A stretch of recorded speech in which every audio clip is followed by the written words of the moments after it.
I call this Wordplay in the Art of Pablo Picasso, Marcel Duchamp, Jasper Johns, and Mel Casas. And I begin not with art, but with words. By the turn of the century, Parisians were bombarded with words. As Jack Flam points out, quote, the unprecedented ubiquity of printed words in the world around them, posters, signs, newspapers, handbills, advertisements covered the surfaces of walls and kiosks all over Paris, unquote. Flam also points out the degree to which these words increasingly tended to be free-floating, disembodied, unhinged. They were just words everywhere, sometimes covering all the walls. The poet Stéphane Mallarmé exerted an enormous influence over the artistic movements of the early 20th century, including Cubism, Futurism, Dada, and Surrealism. And Jack Flam notes of this poem in particular, quote, words printed at different sizes and fonts, with conventional syntax deconstructed, were scattered across the page like constellations of stars. This kind of groundbreaking freedom served as a model for the way in which words and parts of words could be dispersed over the surface of Picasso's and Braque's paintings and collages. Now, I'd like to start in 1910, which is exactly the point at which Picasso most closely approached abstraction. But he decided to not quite go absolutely into abstraction. In a work like this, the intersecting lines, which scholars often refer to as a grid, provide a diagrammatic scaffolding or structure for this work. Now, it was in the first exhibition Picasso had at Alfred Stieglitz's gallery, and it was mocked in the press. It was called The Fire Escape, and that prompted Stieglitz to purchase it for his own collection. He lent it to the 1913 Armory exhibition and eventually donated it to the Metropolitan Museum. Now I want to go to T.J. Clark, who points out that, quote, one thing Cubism seemed to argue in its heyday was that the beauty and desirability in painting now stood in need of the grid and the monochrome if they were to be anything but Renoir kitsch. So Renoir kitsch is kind of the enemy in something like this that seems like a scientific investigation, an interest in structure. Think of, the Eiffel Tower and all the things that were being built in Paris and other places in the world. And now I continue with the T.J. Clark, quote, painting had to purge itself of the curve, the rotundity, the fleshy, the inviting, unquote. So all the things that they were going against. One movement often defines itself against the dominant style of the previous fashion. Okay, and to conclude the Clark quote, maybe if it did so, the mark of desire, the words, my pretty one, could be written on top of the new construction. And this painting by Picasso bears that very inscription. I'll show you a detail next. So Ma Jolie was a phrase from a song then popular at a Paris beer hall, and it was Picasso's nickname for his girlfriend as well. And so really it's the inscription that provides the key to the painting. Now, when you look at these paintings from this period, Picasso needed to put in a few tokens just so you would have some idea, is that a person? Is it a landscape? Is it a still life? I know some paintings, I took a Cubism seminar and we said, well, it looks like the hat's a toreador, but it could be a woman, and those are epaulets. It could be a toreador, it could be patting on shoulders. There's a great deal of ambiguity. So he put in little things. Here's an erect nipple, there's a hand that's strumming a musical instrument, there's the sound hole of the musical instrument, and it's sometimes called woman with a zither or woman with this.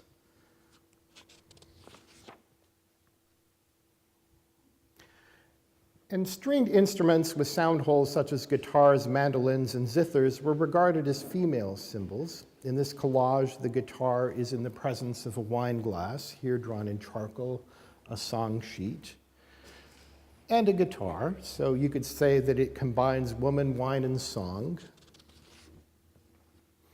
Here's a detail of a press clipping in the lower left, and it includes a portion of a headline that reads, "The battle is engaged." It's part of a headline from November of 1912, an article that treated the Second Balkan War.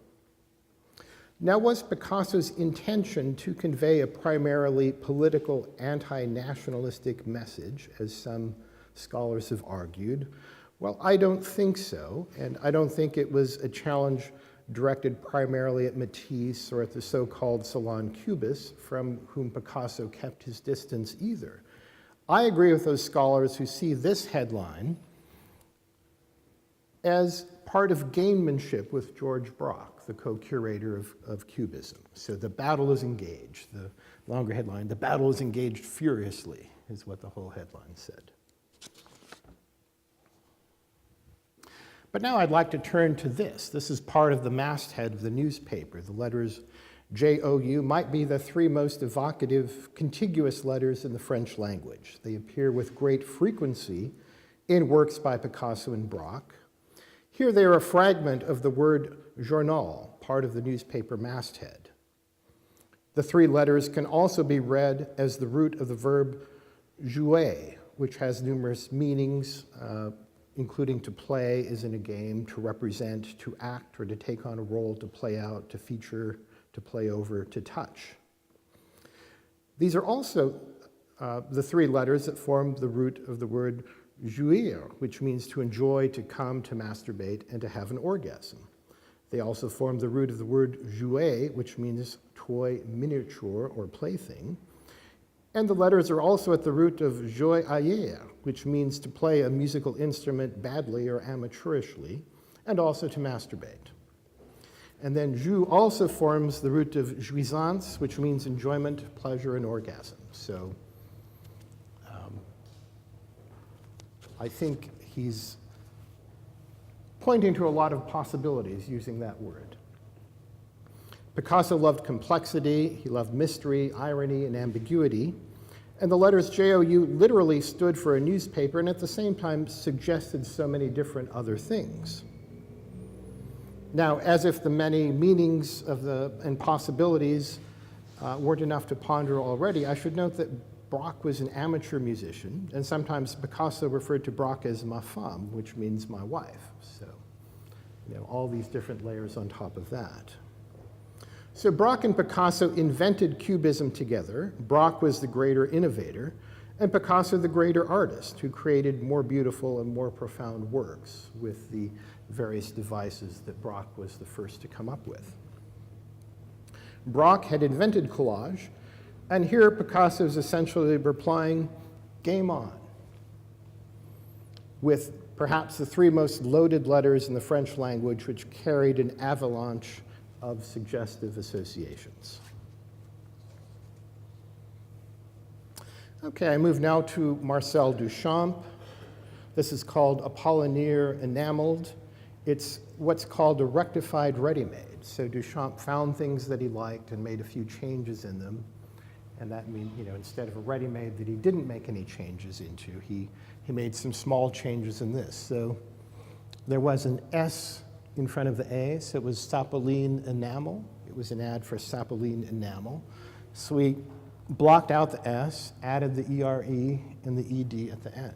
And this was a tin advertisement that he changed in order to approximate the poet Guillaume Apollinaire's last name. The advertisement shows a girl painting a bed, which must have appealed to Duchamp because he essentially forsook the practice of painting to make ready-mades, or to designate ready-mades, I guess, and sometimes to change them a little bit. This kind of paint was an industrial paint used on radiators, and it has been noted that in English, Duchamp's altered first words read like a pull in air. And he worked as a tutor of French, and I think he had a lot of trouble with some of his wealthy students. So I think that the multilingual play was something that was very important and amusing to him. And I think reading that as Apollinaire also calls attention to the weird structure of the bed. So the two posts nearest to the girl are not connected by the frame. So it's a kind of impossible object. And it might have appealed to Duchamp for that reason as well. So a pole in air and the enameling of such a pole in air probably should also be taken as sexually suggestive phrases. And they're evidence of Duchamp's complex multilingual wordplay. And we see that in a lot of his works. And I think there are even arguments that all the works he did at a certain time, that there's a connection between them. Okay, I look quickly at one of Duchamp's most famous altered ready-mades. Duchamp began with a cheap reproduction of the Mona Lisa, added a mustache, a goatee, and the letters LHOOQ. And when pronounced very quickly, it sounds a little bit like Elle a chat à coudre, which would translate roughly to she's got a hot ass. So it was his irreverent way of looking at the old masters. The essence of Dada, desecrating something, having fun with it. Okay, now we look at a couple of works by Jasper Johns. Jasper Johns is famous for his preference for pre-existing subject matter, flags, targets, maps, numbers, letters. Now, John's studio had many brands of coffee cans filled with dirty brushes, so why did he choose Savarin for this sculpture as opposed to any other can of coffee? Well, an art historian, Ronnie Feinstein, points out that Savarin and Sapelin, the paint ad that we saw that Duchamp altered, are homonyms. So maybe it was just a similarity in the brand name, that it was a way of connecting. That here, even when Johns takes a subject matter that's close at hand, the cans in his very own studio, he makes a cryptic allusion to Duchamp by the similarity of the sound, his alter ego. With works like Painted Bronze, Johns helped to set the stage for pop art's celebration of everyday objects, though Johns' painstaking recreation of this brush-filled can has little in common with the pop techniques that were more closely aligned to cheap mechanical means of reproduction. Now I look at another sculpture from the same year, and this actually was done first. And I've always enjoyed the anecdotes about how he got the idea to do it. This is how he recalled it to Richard Francis, quote, "Somebody told me that Bill Kooning said that you could give that son of a bitch 2 beer cans and he would sell them. I thought, what a wonderful idea for a sculpture," unquote. So that was the inspiration to cast 2 cans of beer. The son of a bitch in question was Leo Castelli, who was John's dealer. And so Johns made these 2 beer cans for a show, and Castelli promptly sold them. Well, I hadn't really thought much about why did he pick this particular brand. Some commentators said, well, he really liked that beer, and he must have thought the can was beautiful. And I was just idly wondering if there might be more to it than that, and I looked on the internet. Some bloggers were arguing that the 2 cans stood for Johns and his sometime lover, Robert Rauschenberg. Rauschenberg would be the can that was already opened, Johns, the more reserved one who hadn't been opened yet, the unopened can. Well, I don't know what to think about that, but I did wonder a bit about the significance in choosing this particular brand on either a conscious or an unconscious level. And I thought, well, Ballantine rhymes with Valentine. The first 4 letters are ball. It carries a XXX rating inscribed in red, and the label features 3 interpenetrating rings that stand for purity, body, and flavor. So it's something I guess I'll think about. I think when you interpret what an artist is trying to say, you really have to look at their whole body of work and place it in some kind of context, and I don't know really what to think about this yet.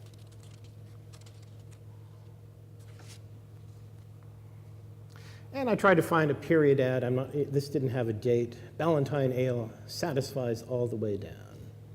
And it was considered a very tasty beer.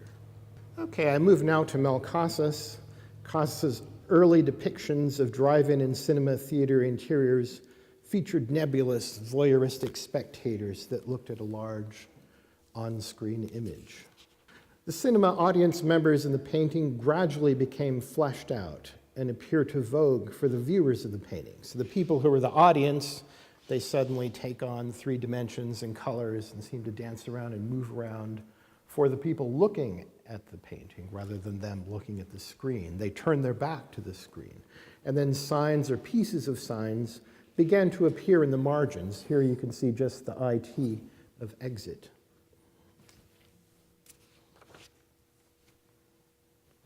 In this painting, the sign entrance has been truncated into entran, which in Spanish is the plural command form of the word enter. So again, he's playing with multilingual associations. In subsequent paintings, these signs are replaced by subtitles that suggest verbal and visual puns. In this painting, subtitled New Horizons, agricultural workers tend a sea of lettuce, which is why ocean waves wash up against the United Farm Workers flag that flies above them. So here's the ocean waves suggested by a sea of lettuce. Lettuce was a primary crop that was boycotted by the United Farm Workers, and lettuce also signifies money in both Spanish and English slang. So in Casas's view, lettuce crops into the pockets of the owners rather than those of the laborers. The semicircle in the flag can be interpreted as a sunrise or a sunset, depending on whether the viewer is optimistic or pessimistic. So they're tending the same fields, and the new horizon is the hope inspired by the union and organization. Okay, and I want to look at one more work by Casas. Texas Tang is a subtitle that works here on many levels. The dripped paint and the equine subject matter refer in the first instance to the glazes that Chinese Tang Dynasty artisans applied to ceramic sculptures of horses. Horses were also an integral component of Texas and Wild West lore. In this context, Tang is an abbreviation of Mustang, derived from the Spanish word mesteño, the term for free-roaming feral horses. Congress declared these horses to be the living symbols of the historic and pioneer spirit of the West. Now, the words Texas Tang also refer to distinctive Texas accents. The bright yellow background was inspired by and refers to the orange-flavored drink Tang, the powdered fruit juice developed by General Foods. The drink became enormously popular after it was utilized on manned space flights into outer space, and that rendered it the quintessential space-age drink.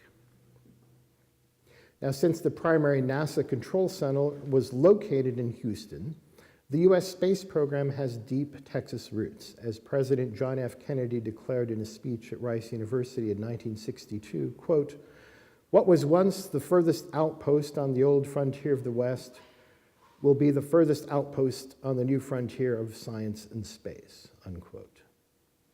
So thus the range of Casas's references in a single painting extend from ancient China to outer space. And I'd like to suggest that these are some of the possibilities in art that were all opened up by Mallarmé and his experimentations with language and text, and breaking up syntax, and how one word could be used in a multivalent way, and in an open way that the viewer might have to construct their own meaning, or it might be a secret dialogue between Picasso and Braque that took scholars decades and decades to finally begin to piece together. Or it might be a more secret thing like Mel Casas, that if he didn't tell you what he was thinking, you might not figure it out at all. Okay, thank you very much.